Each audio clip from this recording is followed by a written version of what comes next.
Ladies and gentlemen, federal employees, today we're talking about some of the best states that you as a federal retiree can retire to, because we know there's lots of states out there and there's lots of things to consider when it comes to taxes and cost of living and the things there and family. There's a bunch of things to consider, but hopefully today we'll show you some of the things to look for and some of the states that are good examples of what to look for so you can retire to a place you get the most out of your money and you can retire the way that you want. Now, if you're a federal employee or federal retiree, you are in the right spot. Basically, my name is Darren Haas, and I help federal employees retire every single day, and I absolutely love it. So let's dive right in. So again, here are a list of 3 different states: Mississippi, South Dakota, Wyoming, and I'm going to walk you through why these have some great advantages for FERS federal retirees, and when looking at a state to potentially retire to, what things you want to consider, okay? Like I mentioned before, you want to look at state income tax. That's a big one.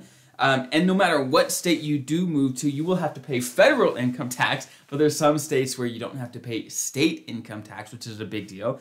Next, cost of living. I think this one is huge. I don't think it's talked about enough, is that if you move from a high cost of living area to a low cost of living area, what you can afford to do in retirement can sometimes double. I mean, it can make a massive, massive difference, where state income tax will maybe make a difference of 10% or so, or probably less than that. But going to a low cost of living area can make a massive difference in the kind of house you can have and a bunch of things depending on where you want to settle. Okay, so with that background, let's talk through these states. Now, if you want to see some other states that we think are some good choices, there's actually going to be a link below. We wrote an article where there's about 6 to 7 different other states that we talk about and some of the pros and cons of living there. Okay, so let's talk about it. Mississippi. What are some of the big advantages of Mississippi? Number one, while they do have a state income tax, they do not tax retirement income. They have exceptions for retirement income. They do not have state income tax on retirement income, which is great. Okay. But honestly, one of the huge benefits of a state like Mississippi is the cost of living. The cost of living. Let me tell you why. So the median home price in the U.S. is about $350,000 for the median home price. Okay, average-ish, right? But in Mississippi, the median home price is $175,000.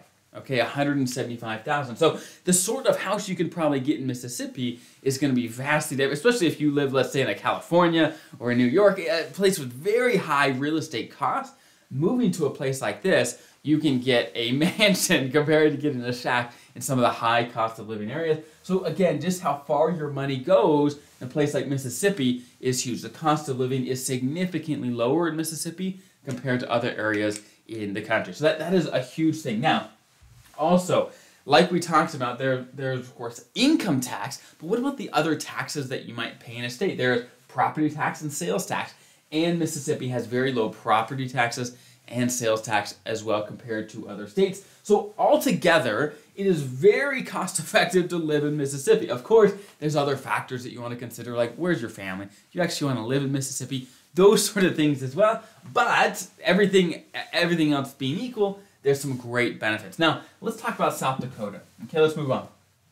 South Dakota does not have an income tax at all. Okay, Mississippi has an income tax, they just don't tax retirement income. South Dakota doesn't have an income tax at all, okay, which is great.